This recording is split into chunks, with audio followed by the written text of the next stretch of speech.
Hi, everyone, and welcome. I am excited. We're in the middle of our campaign for the spring membership for Planted Places. And as you guys know, we love to focus on different experts in the industry that really focus on areas that we really care about in our membership. And near and dear to our heart, of course, is all about living soil and everything about that. And as you know, we did our training earlier in the week, and we're still featuring that. But I went really deep on soil, living soil, and talked about our specific soil that we send out to people and what's in there and what's important about that and the microbial activity and all of that.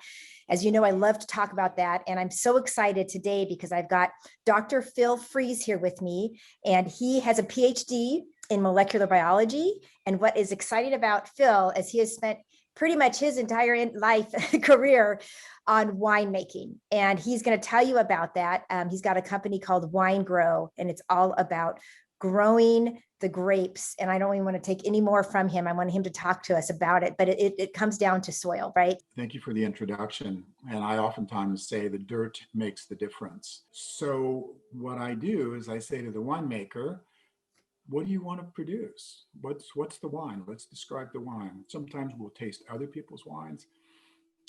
We'll say, okay, I like these parts of this wine or that one, or we have 10 or 12 wines in front of us, and we say, okay, here are the things. So we're defining what the outcome is, and then what I do is either work with their existing vineyards to change, modify, enhance, do whatever I can to help their wine growing processes in the vineyard, and the understanding of then what that means for the winemaker when the fruit comes into the winery, or quite often planting new vineyards. And I've had clients who say, this is the Cabernet I want to make. And I go, well, okay. We've tasted all the wines that you like. We've tasted all the wines that you've made recently, or a significant number of them.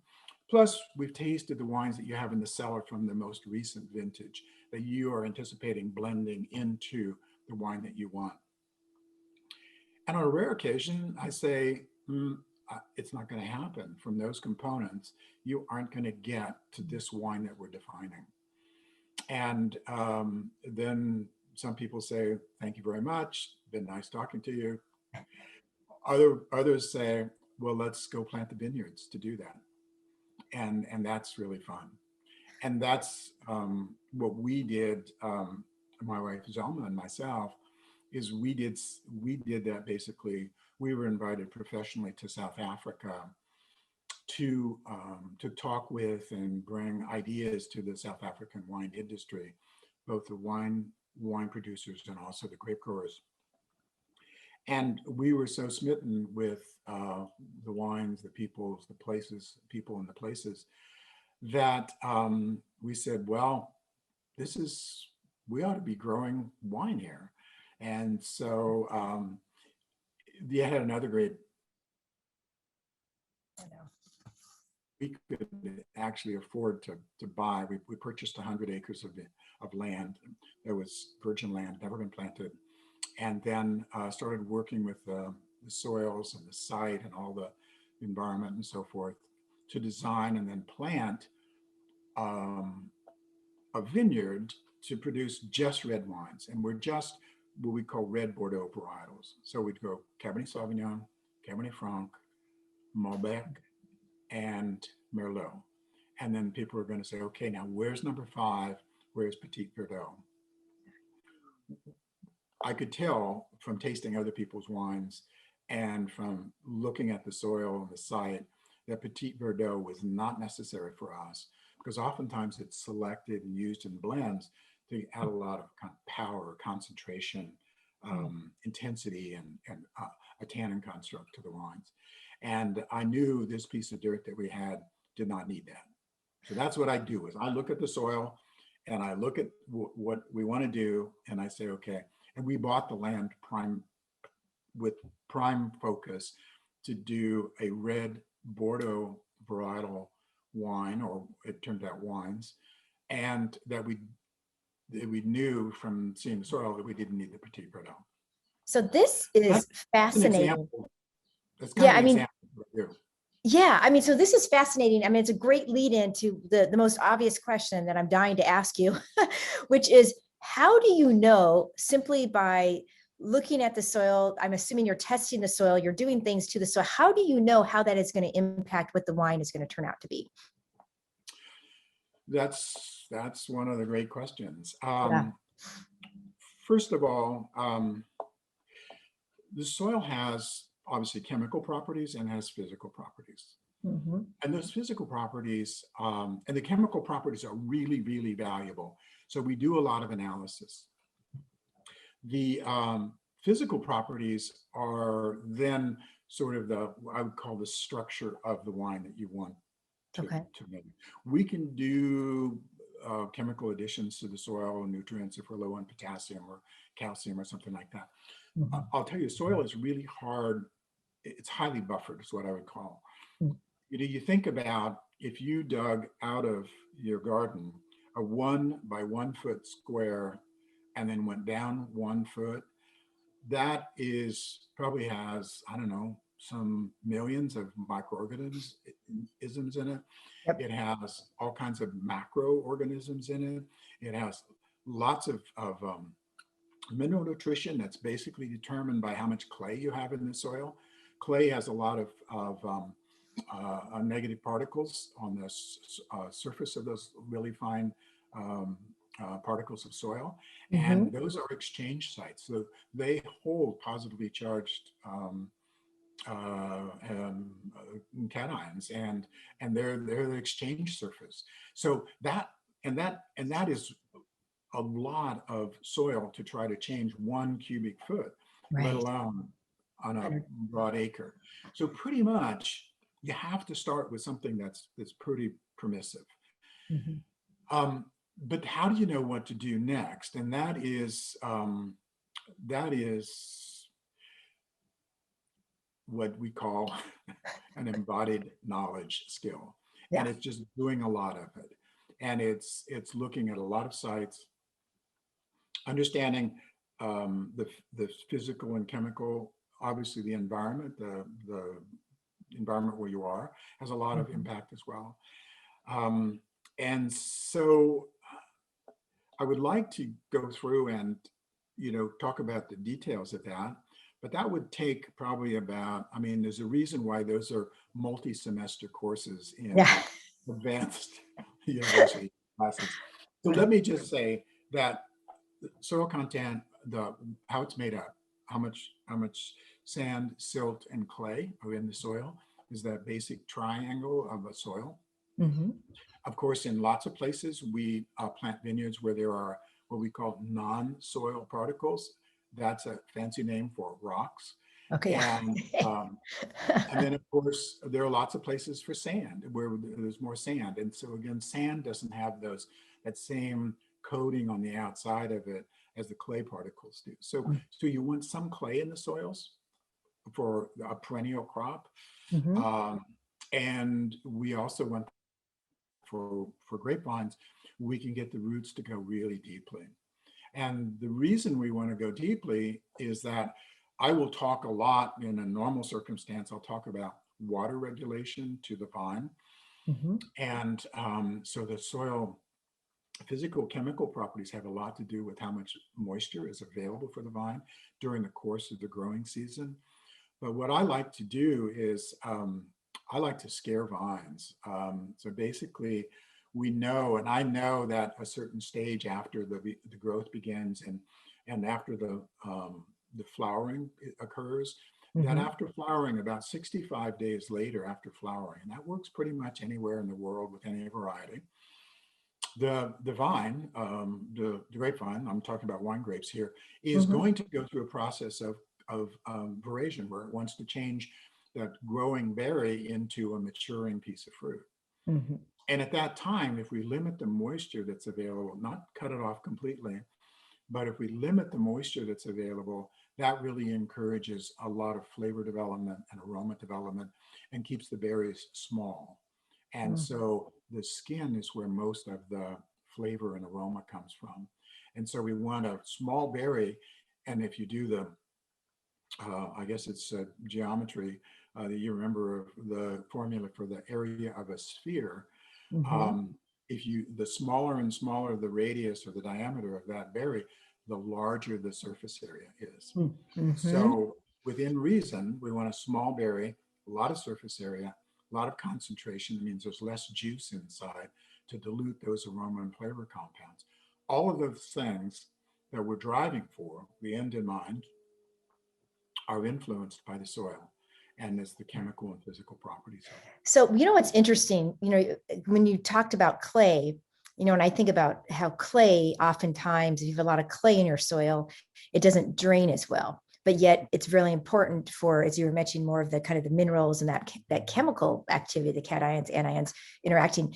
But it's interesting because if it's not draining as much and you're trying to scare that vineyard, that's, I guess, where you want the sand. You want to have some kind of a sand, more of the sand component, so that it is drying out a little faster. I mean, those are some of the things you look at? Exactly, Yeah. exactly. So you want, Okay. it's like a lot of things in life. You want some, but not too much, Yeah. Yeah. Um, and um, and so getting that combination right, and also getting that combination correct with the depth of the soil, because Mhm. grapevines are basically a weed. If you look around the world, historically people planted two crops in these Mediterranean environments or Mediterranean climate belt that we live in. They planted one of two crops. Sometimes they mixed the crops that in soils that they couldn't do anything else with. So those were I call non-horticultural soils. Those are hillsides and rough terraces and so forth. It was either olive trees or grapevines. Okay. Because they both have an amazingly small, physically small, when you excavate them very carefully, Mhm. amazingly small total amount of root surface area, but it's incredibly effective at uptake of minerals and water. And they have another thing is that they may not have a large root system, like you pull a bunch of grass out of the ground and it's like a solid mass of roots. Yeah. Or some of our vegetables will do the same thing. Mm-hmm. Um, but with grapevines, they are about survival by going deeply into the soil. So we want the soil to be well drained with some water holding capacity at depth. And I've seen vines. Well, one of the places I said I've worked is up in the Golan Heights in Israel, and they have a lot of non-soil particles up there, big chunks of lava rock. Right. On one side of the Jordan River, kind of on the sort of I would say the easterly side of the Jordan River, it's basically a volcanic field, and from Oh, Mount Hermon right up in the corner with Lebanon and Syria and the Golan Heights, yeah. and there's a lot of chunks of lava rock. This black Right. um, uh, sort of rock, and in places where we take a big backhoe, and we couldn't really dig more than about 3 or 4 feet down. And Yeah. then we go and plant grapevines in there with a bar and beating a hole in the ground and Yeah. plant vines in there.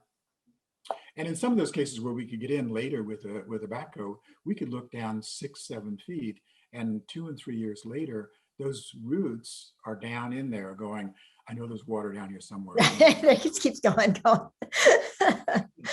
Yeah. and if we need to, we can supplement it with irrigation. But the key reason we want in grapevines is we want those deep roots, is that deep water is really hard. It requires a lot of energy to extract that moisture out of those deeper soils. It has to work a lot to bring it up from depth. Yeah. And when it does that, the vine sends signals back to itself. This is a lot of work. I better stop making more leaves. So once it Mm. gets a sufficient amount of leaf area, it slows down making a large vine and then goes, this is not a very good place to be growing. I can't grow a big vine, so I ought to produce grapes. And the only reason it produces grapes is the grape is an attractant to the birds or the squirrels, or in this case, winemakers, to come and gather those seeds and transport them to some other place. They can reproduce. And so they, then, with an animal condition, Yeah.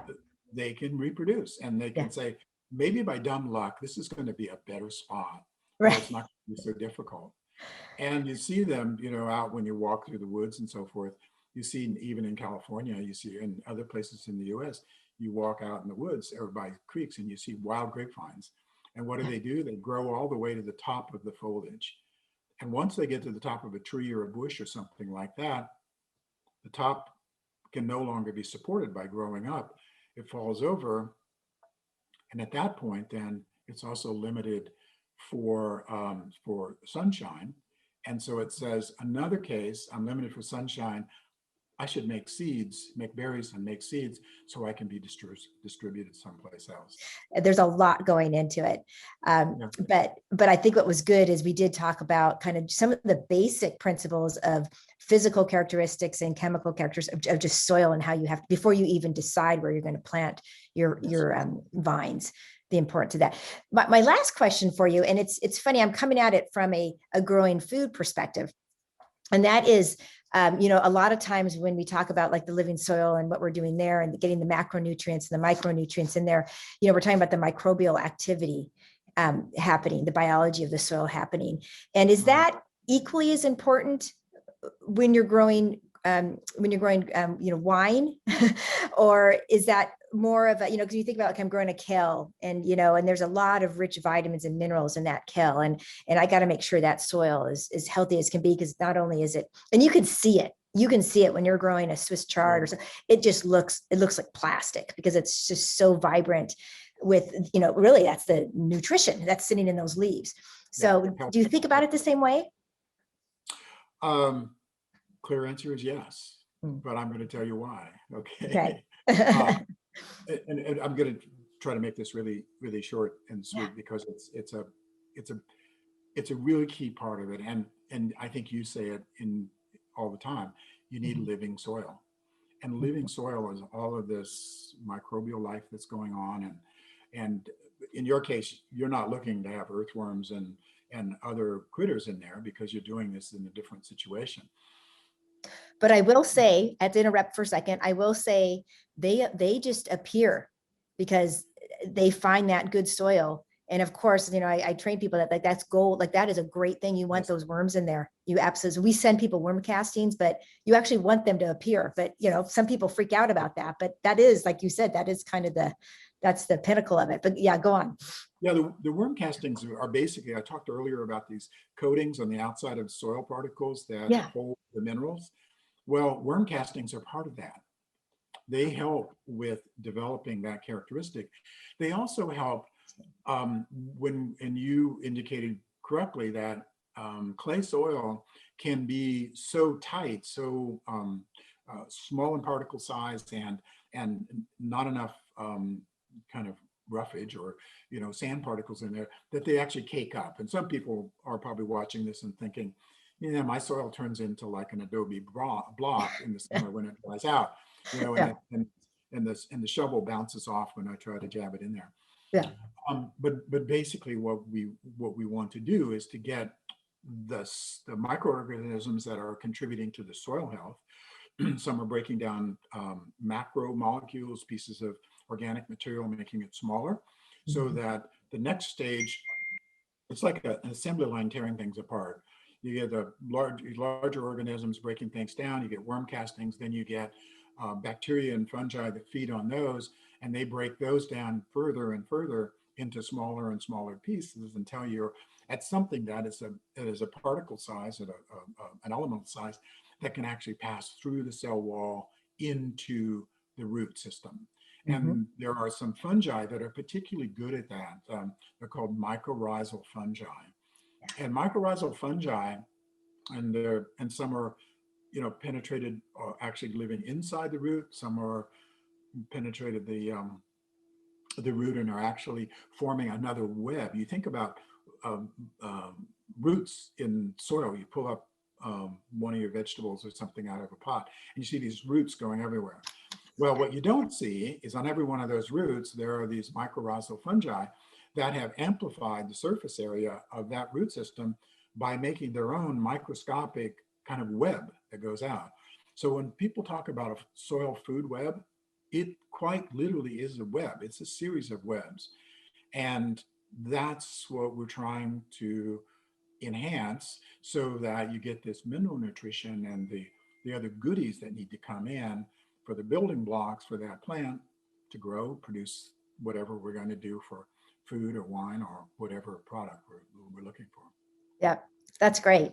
I know I'm so glad you just mentioned mycorrhizal fungi, because that I've been introduced to, and that to me is, we've done testing in our test gardens where we've grown with it and without it, in terms of just planted seedling, and the results of how fast that plant grows and the size, the yield. Right. There's, I don't want to say huge difference, but there's a difference. You notice it. So we actually now send that to our members. We actually send them that in addition to kind of complement as when they're planting, to supplement the soil. So, yeah. Just a practical thing. What we do because all the grapevines, almost all the grapevines that are used in the wine industry are grown in a grapevine nursery. You can imagine hundreds of acres, literally, of vines, just the little baby vines. Yeah. With a rootstock and a Cabernet on top of it or whatever, and they're running down in rows and they're kind of cheek to jowl. Usually what happens is when those plants then are removed in the wintertime when they're dormant and the roots are trimmed back a little bit and the tops are trimmed back, ready to ship to us to plant in a vineyard. Oftentimes, if the nursery doesn't do it, we do it at the vineyard before we plant. We actually bring those vines that have been in the cold and stored in a refrigerator, or walk-in huge refrigerators. We take those out and we put them into solution that contains mycorrhizal fungi in a water solution. We put the roots in there and let them sit overnight. So the vine comes out of there infected with the good fungi. That is what, yeah, that's perfect. And it's ready to go when you put it in the ground. Yeah. Oh, I love it. I mean, that's amazing, because it's a similar thing that we're doing. You're doing it at a mass scale, and we're doing it at a home scale. But yeah, which is what all this is about. So this is great. I really appreciate the time, Phil. It was for me, I'm learning so much about this, and now to think that I can think about applying that to wine, and the next time I go and do some wine tasting, which I'd love to do with you. Yeah. Well, that would get on a plane, come to South Africa. 2021s are available to be tasted out of tank and barrel. Okay, I'd love that. I'd love that. Things are opening up. I might be able to do that, or go to Chile. If you mentioned Chile as well. It's a little closer. It's it's a little closer. Very good. Well, thank you so much. I so appreciate the time, and I'd love to do this again sometime, for sure. Good. Nice to chat with you. Yeah. All right. Thanks, Phil.